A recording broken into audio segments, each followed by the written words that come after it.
aujourd'hui, comme vous le voyez, c'est une journée spécialement pour les convertis. Je vous présente la sœur Sajida, qui est la présidente de l'association Éveil Actif, qui va faire une petite présentation simple de qui sommes-nous, alhamdulillah. Merci.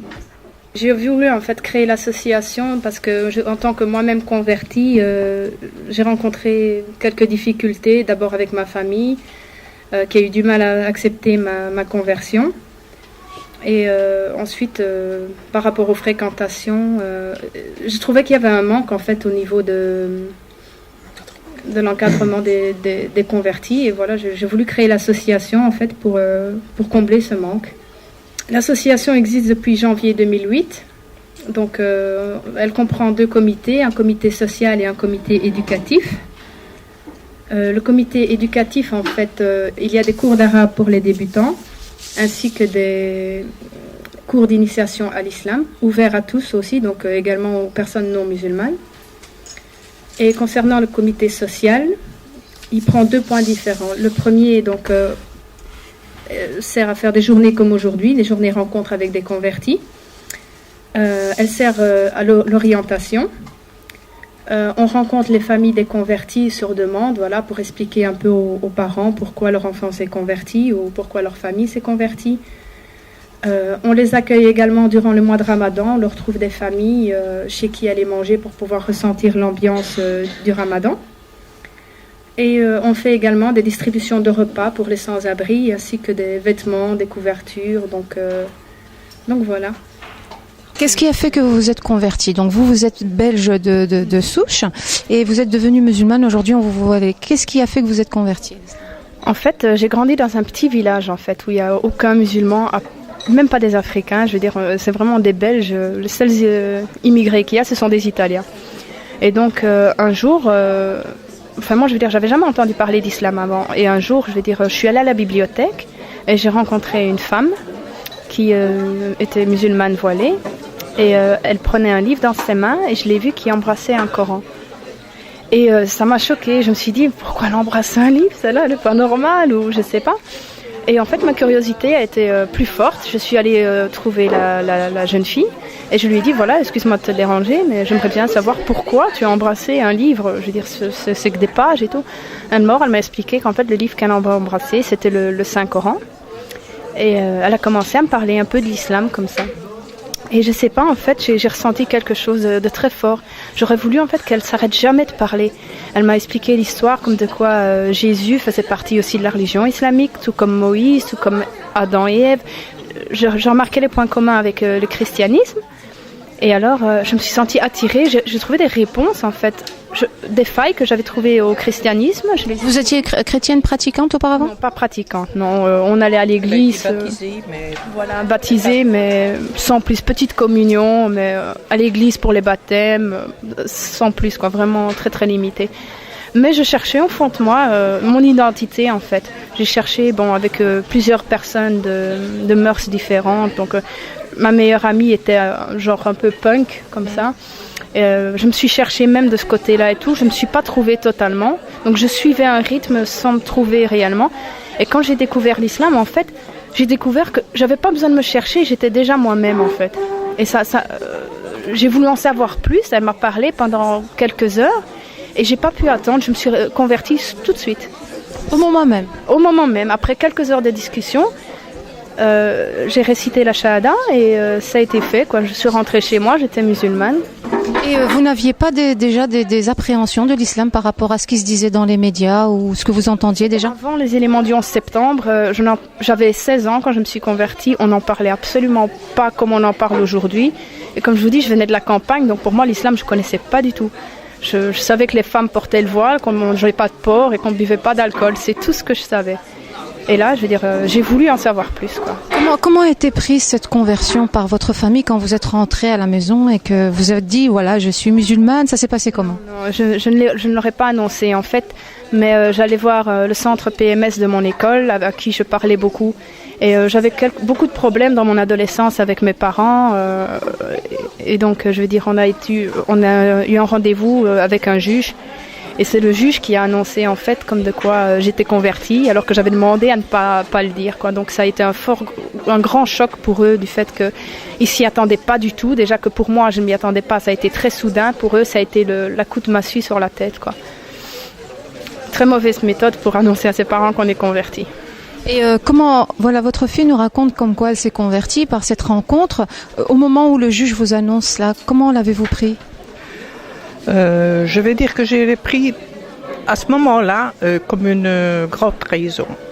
Parce que, comme elle vous l'a dit, elle nous en a fait voir beaucoup parce que, bon, elle était, comment est-ce que je peux expliquer ça? Comment? Influencée. Très influençable, voilà. Elle suivait la vie de Michael Jackson à la lettre. Elle prenait ses gars, elle allait dans les hôpitaux chercher des masques. Elle nous en a fait voir de toutes les couleurs. Alors, un beau jour, j'ai appris que, en plus, qu'elle prenait le train au lieu d'aller à l'école, elle prenait le train pour aller à Bruxelles. Et alors là, bon, j'ai appris alors par le SAJ, bon, qui nous avait convoqués, qu'elle se plaignait de nous, qu'on ne voulait pas la laisser aller à Bruxelles. Et en fait, c'était pour se reconvertir à l'islam. Elle voulait en apprendre plus. Et au moment même, je ne l'ai pas accepté parce que... Quelle a été votre réaction? Il manquait plus que ça Voilà, il manquait plus que ça, oui. Il manquait plus que ça. Et je dis jusqu'où elle va aller avec ces folies de jeunesse. Ces folies de jeunesse, exactement. Et je me dis, mais où ça va s'arrêter? Et puis alors, maintenant, disons qu'au fil des années, ben, elle s'est très fortement assagie et elle a montré envers son père et envers moi beaucoup plus de respect. Beaucoup plus de respect et elle ne me voit pas pendant 2 jours, elle me téléphone 3 fois sur la journée. Donc ça, comment vais-je dire ça? La relation est devenue vraiment très très très belle. Au début, il y a eu des confrontations. Elle essayait de vous imposer son mode de vie. Oui, elle essayait de venir chez nous avec le voile, par exemple. Et ça, nous vivions on vit dans un petit village où, vous savez, c'est les grandes loques.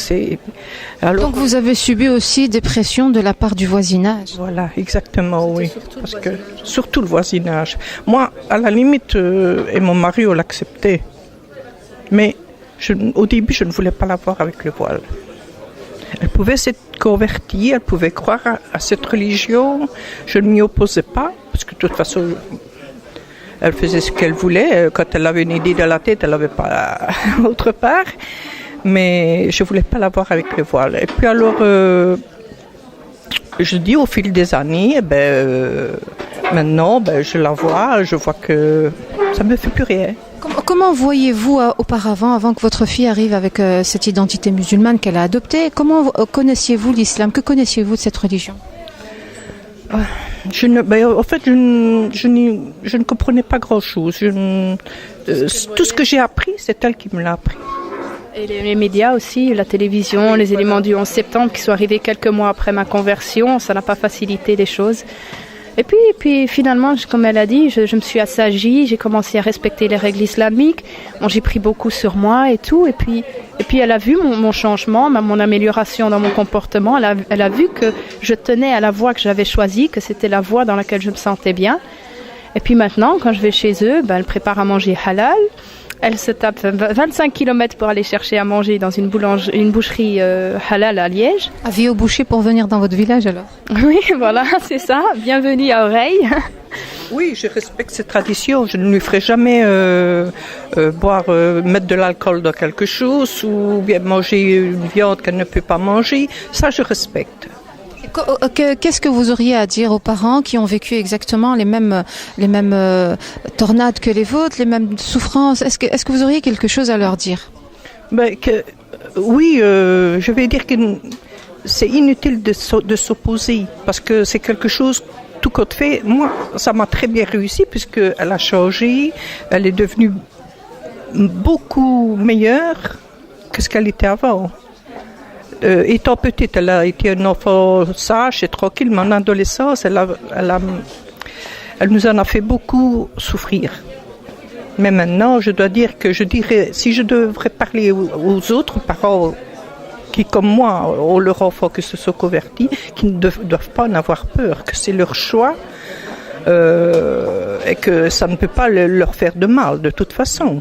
Fermer la porte, ce serait une solution? Oh non, pas du tout. Non. Alors, au moment, on y a pensé au début, quand, je dis, le juge, quand il a annoncé, j'ai été placée quelques mois, dans quelques semaines plutôt, dans un centre. Au début de ma conversion, j'ai été placée donc dans un centre d'accueil pour jeunes en difficulté familiale. Et je crois que ce recul nous a fait du bien parce que par après, on a fait un peu une thérapie familiale. Ça nous a permis de nous retrouver un petit peu. Bon, on a appris des secrets d'enfance qui n'étaient pas toujours faciles à dévoiler. Et tout ça, en fait, a développé notre relation maintenant qui est vraiment très, très privilégiée. Ma maman, c'est ma maman. Je l'adore. Et je l'échangerai pour rien au monde. C'est pour moi la meilleure des mamans qu'on puisse avoir dans la vie. Une petite question peut-être indiscrète. Est-ce que vous êtes mariée? Oui, je suis mariée. J'ai un petit bébé et un deuxième dans le tiroir. Alors, le petit enfant? C'est merveilleux. Parce que j'en ai... Excusez-moi, je suis émue. J'en ai 12 en tout. Donc... Ce petit être qui va naître de maintenant, plus au petit garçon, c'est la joie. C'est la joie. La relation qu'elle a avec mon fils est beaucoup plus forte que celle qu'elle a avec ses autres petits-enfants. Et les frères et sœurs dans l'histoire, est-ce qu'ils se sont opposés? Quel a été leur comportement? Je dirais plus de l'indifférence. Je crois que ma petite sœur, qui a un caractère assez fort, accepte vraiment parce que voilà, elle n'a pas le choix aussi, mais elle ne veut même pas en parler. On n'en parle pas, en fait. Il ne me pose pas de questions. Au début, oui, mais c'était par pique, en fait. Oui, voilà, pourquoi vous, les musulmans, vous faites ça? J'ai eu quelques prises avec Muriel aussi. Mais je veux dire, c'était au début. Maintenant, je veux dire... Ils l'ont tous maintenant accepté par rapport au début. Au début, c'était tabou comment vais-je dire, donc, on l'agressait. On l'agressait parce qu'on dit, mais pourquoi est-ce que tu as été te mettre dans... Parce qu'il faut se dire qu'on nous en parlait, mais pas en bien. Vous n'avez pas été... On parlait presque d'une secte, vous comprenez? Pouvons-nous dire qu'en tant que parents, vous ne vous trouvez pas d'institution qui puisse vous cadrer pour vous expliquer ce qui se passe dans cette communauté musulmane et pourquoi cette approche à l'islam? Elle habitait à la campagne, donc voilà, oui. C'est vraiment la campagne, je veux dire, il y a rien, il y a même pas, il y a à peine une école, je veux dire, c'est tout, quoi. C'est très strict et tout le monde se connaît. Je ne connais même pas dans tous nos villages qu'il y a. C'est un grand village, mais il y a plusieurs petites entités. Il n'y a aucun arabe, il n'y a aucun. Même si on commence, il y en a pas. Comment? Même des Africains, il n'y en a pas, je veux dire, Non, pourtant. Il n'y en a pas du tout. Donc, pour nous, je dis, ça a vraiment été un coup très dur. Très dur. Mais maintenant, quand je vois à quel point elle est heureuse. Alors, les gens qui ne connaissent pas l'islam et qui ne sont pas proches de l'islam spécifiquement, qu'est-ce que vous avez à leur dire sur cette religion et cette approche de l'islam que vous avez eue? Je ne sais pas si je serais bien placée assez pour en parler parce que je n'en parle jamais avec Cindy. On en parle rarement. Quoique ces derniers temps, ça commence. Depuis que je suis avec mon mari, je veux dire, on commence tout doucement à parler de religion. La dernière fois que je suis partie, on a parlé à propos du film de la Bible qu'on a passé à la télévision. Alors je lui ai demandé, tiens, pourquoi? Est-ce que chez vous, la Bible, c'est la même chose que de la Bible chrétienne? Alors, oui, on parlait de Marie en fait, oui, la Vierge oui. Marie. Est-ce que... On a fait un petit débat sur ça, on lui a expliqué en fait que nous, notre histoire de Marie, c'est la même chose, à part quelques détails, voilà, que Dieu n'est pas le père de Jésus. Et c'est de ça qu'on discutait, et ça devient de plus en plus fréquent en fait qu'on parle de religion.